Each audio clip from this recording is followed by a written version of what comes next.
Hello, world. My name is Leo, and welcome to a Thought So Far video for the Gourmand campaign of Rain World. So, this was requested by a couple of you a while back, and I felt like I finally had enough material to give some thoughts on some things that are going on. A little bit on the lore, a little bit on other things. So let's just jump right into it. And the first thing I wanted to talk about is how the Gourmand campaign feels compared to the Survivor campaign. Because I do think that this campaign is actually going pretty a little bit better than Survivor, just because I've gotten so used to the combat. Um, for those of you who didn't watch the Survivor campaign, I was extremely focused on stealth. I only engaged in combat when I absolutely had to. Um, in this one, I feel like just because of the more like combative options, like Gourmand almost kind of forces you to get into the combat a little bit more, and at the same time encourages you, because it forces you because you're slower and you run out of stamina, so you are less likely to be able to outrun something, but it also encourages you because you are a lot more powerful when it comes to like your initial spear throw and like literally throwing your weight around and crushing animals. So when it comes to combat, I think it does feel good. I don't know if I'm spoiling myself, because when I switch to another campaign, I am not going to have this same amount of power that Gourmand has. So I don't know how combat's going to feel comparatively, since this is my first real experience with it, but I'm enjoying it for what it is. Um, the other thing that, on the flip side of that, I'm honestly a bit surprised with how little things have felt like they've changed, if that sentence makes sense, compared to the combat. Like, the combat, I feel like, is the only thing that's changed, like, about the world. Everything else has felt basically the same. Like, the rain feels the same, all of the creatures and creature behaviors feel the same. Some of the creature spawns are different, but that's because apparently, like, your starting area essentially determines the area where the creatures are going to be easiest, and then it kind of like grows from there. Um, so when it comes to like the rain world fatigue that I had talked about at the beginning of this series, um, it is still kind of there, just because even though I am approaching the world a lot differently, the world itself has changed very little, at least from what I'm feeling.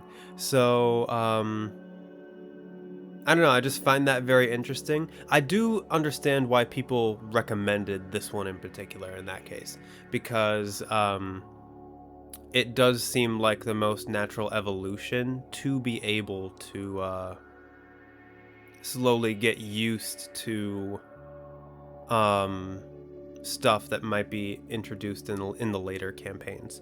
Um, So it's like it's a good and bad thing, in my opinion. It's good because not a whole lot has changed. I'm letting myself get used to different mechanics, but on the flip side, I feel like it's not like fresh, if that makes sense.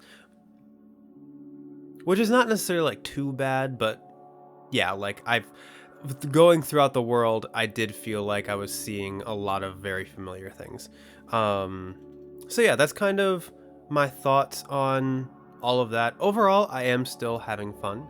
Um, the world is still really fun to like explore and navigate, and the new things that I have seen have been really fascinating and at times very beautiful. Um, but yeah, those are my overall thoughts on that. Um, Also, when it comes to the like new ending and stuff like that, I didn't realize. So, a couple of people have said that Gourmand does in fact take place before Survivor. Um, but there were probably other slug cats before that. So, based on everything I've seen, it looks like the alternate ending for Survivor is probably uh 5 pebbles left the gate unlocked that he just unlocked for Gourmand, and I go through there instead of going to the Void Sea.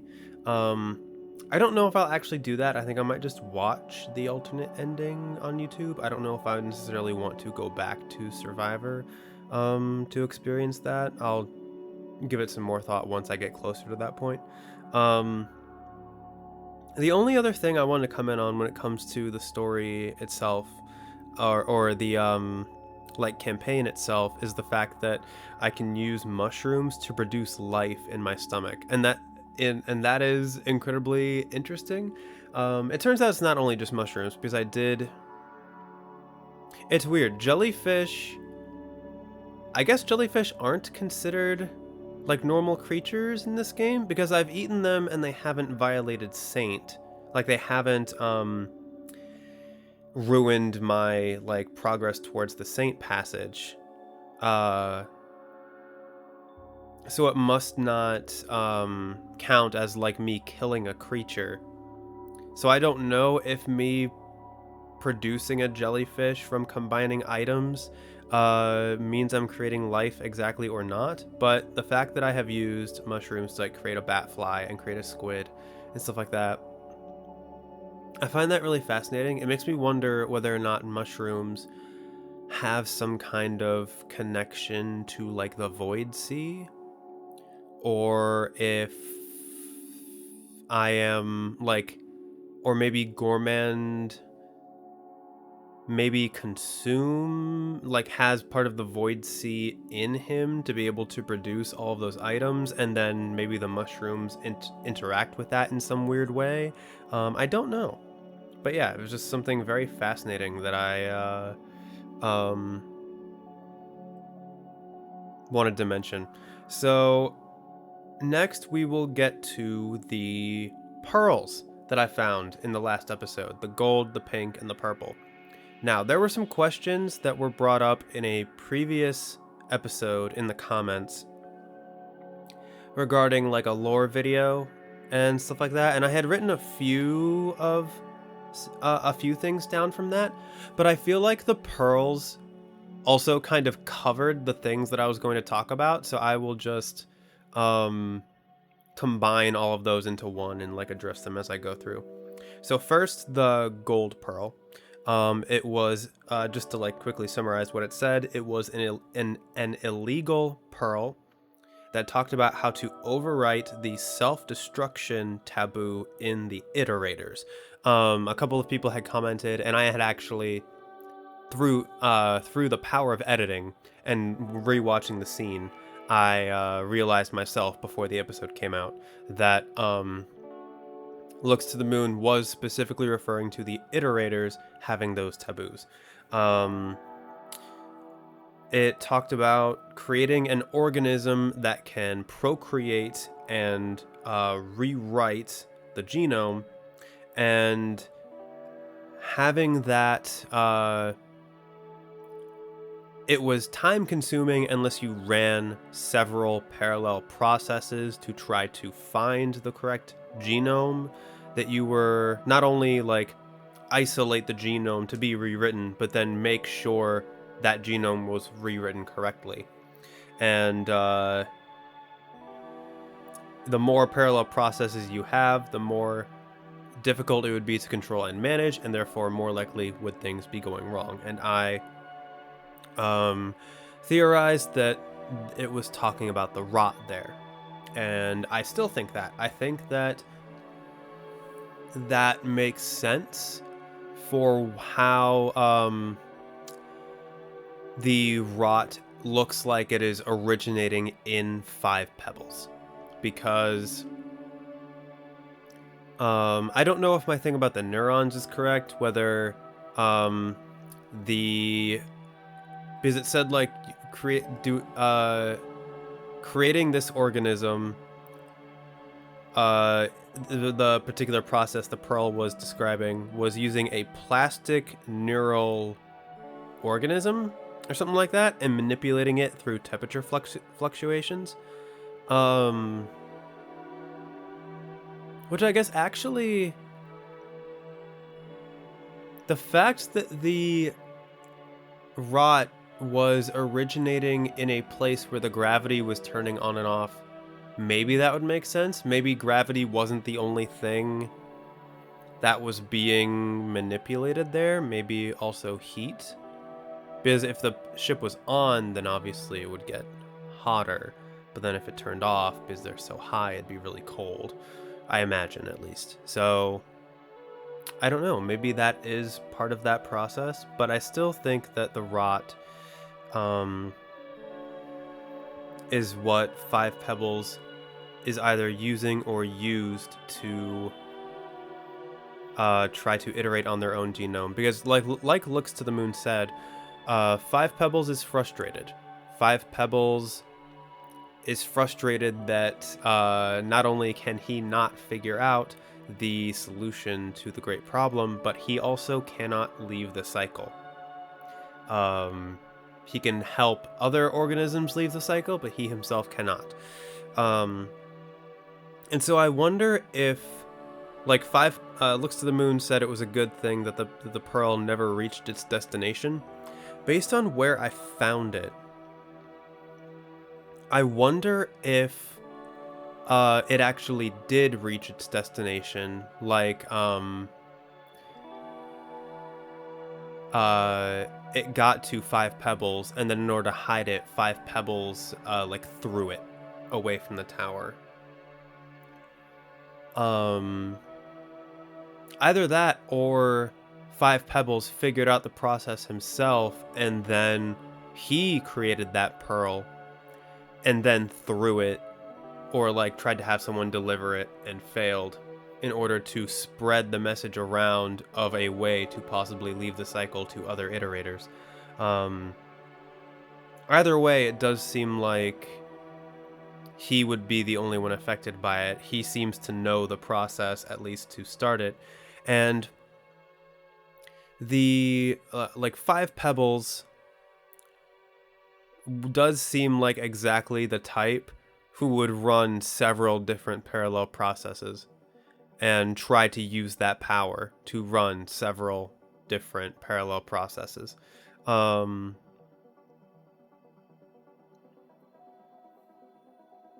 actually wonder if that is producing more steam than usual. I don't know, but yeah, and then the rot, like, so it's obviously going wrong. Like, it is spreading beyond his control. It's spreading to garbage wastes. I don't know if it can keep procreating in garbage wastes, because like the temperature fluctuations will have stopped down there, I'm assuming. Or at least stopped becoming more frequent, I don't know. But at the very least, it will keep procreating in Five Pebbles, and that is not a good thing. And yeah, it just seems to be sentient organisms that I stand by what I said in the video of, like, it's gone wrong. It's just consuming DNA and rewriting it into nothing. It can't, in its current form, I think, it doesn't rewrite the genome. It just unwrites it into nothingness. Or unravels it into nothingness is what I meant to say. So yeah, that's interesting that the rot could be a I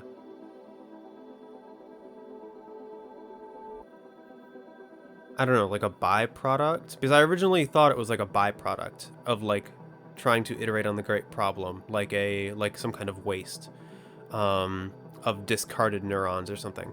But this makes it seem like intentional, like that the rot is trying to, like, was made for a different purpose entirely, not for a solution to the big problem, to the great problem, but a solution for Five Pebbles himself. So that's my thoughts on that. The Pink Pearl. The main things that we learned from that one were, it talked about purposed organisms. Each, well, almost, I should say, because Looks to the Moon said there was very little primal fauna left when they came into existence, which implies that there were at least still a couple things. But most organisms on the planet are probably descended from purposed organisms, which were animals specifically created by the precursors, the people who came before. I don't remember if they actually do they have a name? The ancients? I don't remember if they have a name or not. Oh, also, the echo that we saw in Chimney confirms that the echoes are not iterators that have ascended. They are also not ancients that have ascended, because I remember now, ancients were the ones that were in the depths. They are the beings that came before, for lack of a better word. I'll just steal from Assassin's Creed and call them precursors. Old Assassin's Creed, they call them something else in the new games, which I don't like. I like precursors better. But yeah, the precursors are the echoes, and it's interesting that lends extra context to, like, fools we were meant to dig straight through them or something like that. Maybe that one was talking about the ancients, which implies the ancients were here before the humans were, or the precursors were. Very interesting. But anyway, the other major thing that we learned from the Pink Pearl that, in my opinion, is very important is that Looks to the Moon and Five Pebbles aren't just the robots. They are the entire structure. That's why the locations are also called Looks to the Moon and Five Pebbles, because I was wondering a little bit about that. I thought they were just named after the people the iterators that presided in them. No, they are the entire structure. The entire, like, leg, or maybe not the leg. Otherwise, that would probably be named something else. But, like, maybe the leg supports the entire Five Pebbles structure, and the city is built on top of it. And then Looks to the Moon. Well, we'll get to that in a second. So yeah, it would make a lot more sense. Actually, that also lends credence to the rot being Five Pebbles trying to rewrite his genome, because I keep thinking that, like, Five Pebbles is the robot, but no, the rot is in the process of consuming Five Pebbles. The rot, if it's originating there, he is trying to rewrite his genome, like, even as we speak, like, the entire time. That's what he's trying to do, I think. But yeah, I just find that very interesting that it's not just the puppet, like, using Looks to the Moon's words. It's all of it. It's kind of no wonder that he looks at himself as very godlike in comparison, because he's literally looking down on the rest of the world, and sees himself, like, as bigger and grander than everything below him. But regarding the purposed organisms, I did get a comment asking if I could theorize what all of the original purposes of each of the organisms could be. I don't know if I want to do that because there's a lot of organisms. I mean, I can guess that like the lizards were for entertainment, otherwise they wouldn't be wearing helmets. Maybe same for the birds. Oh, Looks to the Moon mentioned the privilege of glass boxes, meaning that there were also probably zoos. I don't know if it was like fighting in terms of like entertainment, like spectacle, or just like zoo, just like looking at the animals type of spectacle. Um, Maybe the vultures were also guards against intruders, because I'm thinking the king vulture with its spears, there wouldn't be a reason to just look at that. Like, that would be something else. Although maybe also for combat. Like for gladiatorial style animal combat. Other than that, like if the slugs were meant for cleaning pipes, then maybe like a lot of the animals were meant for like cleaning purposes. Maybe some animals were meant for transport. Maybe some animals were meant to keep other animals in check to make sure they either didn't evolve or didn't overpopulate too much. I genuinely don't know. That one would require a lot more thought than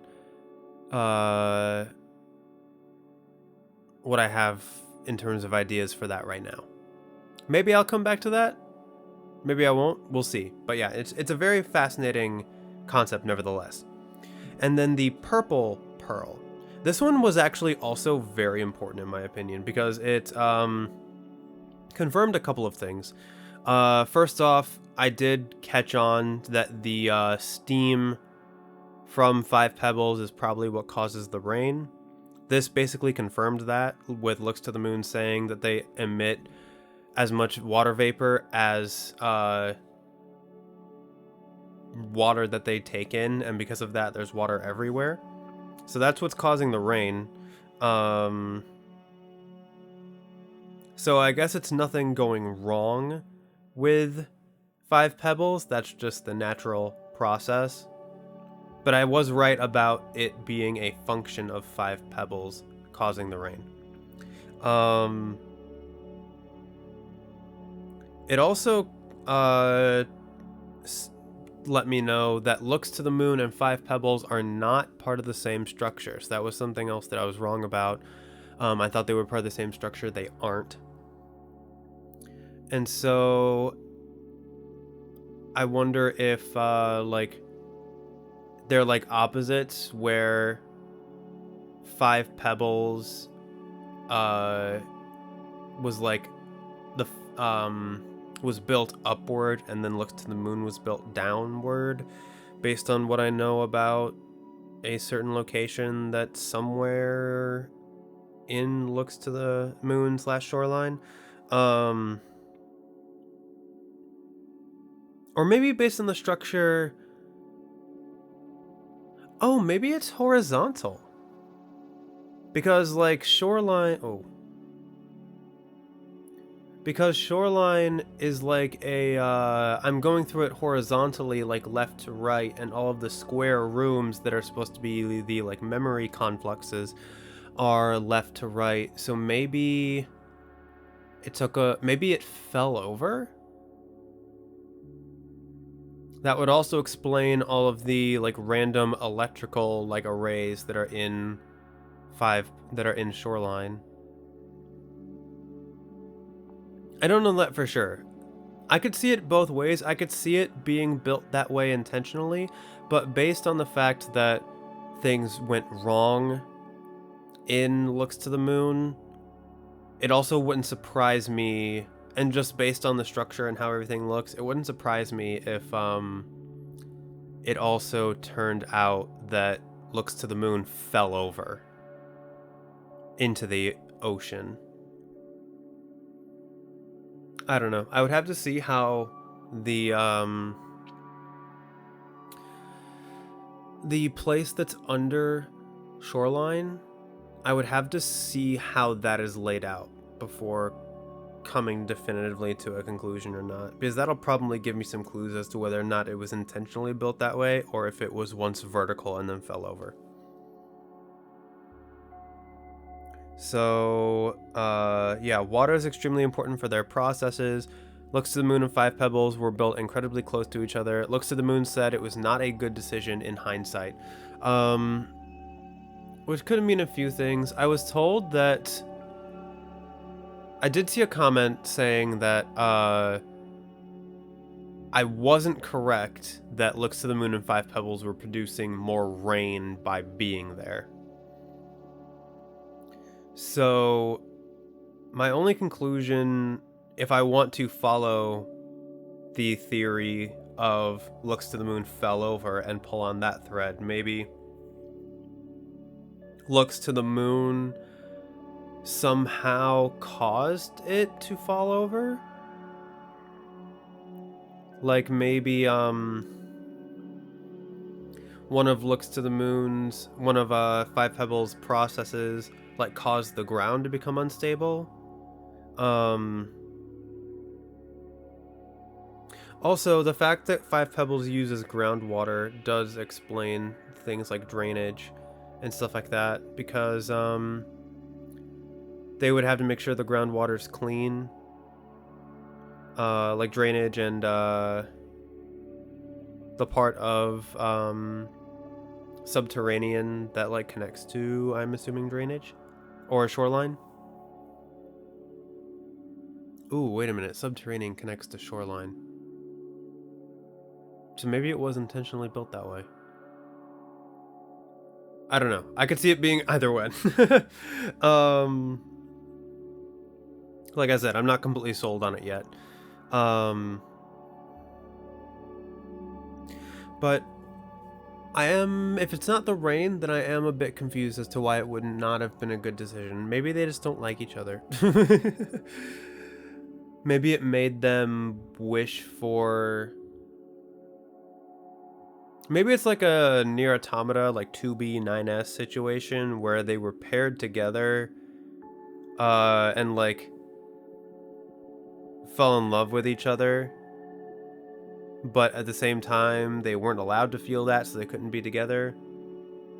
Maybe it's something similar to where like Five Pebbles and Looks to the Moon share some kind of connection, but they're like forever apart. Not necessarily love, but like just like a companionship kind of connection. Although from the way Five Pebbles talks, I don't even know if he's aware of Looks to the Moon's existence. He's never mentioned her as far as I can remember. But then again, it was Looks to the Moon saying that it wasn't a good decision, so maybe she like misses him, or like something like that. I'm not sure. Or maybe it just caused more activity, like when it comes to the cycle and the animals and how aggressive they are, or something like that. Maybe it just wasn't good for the ecosystem to have buildings that close together. Or, you know, like towers, iterators that close together. I'm not sure.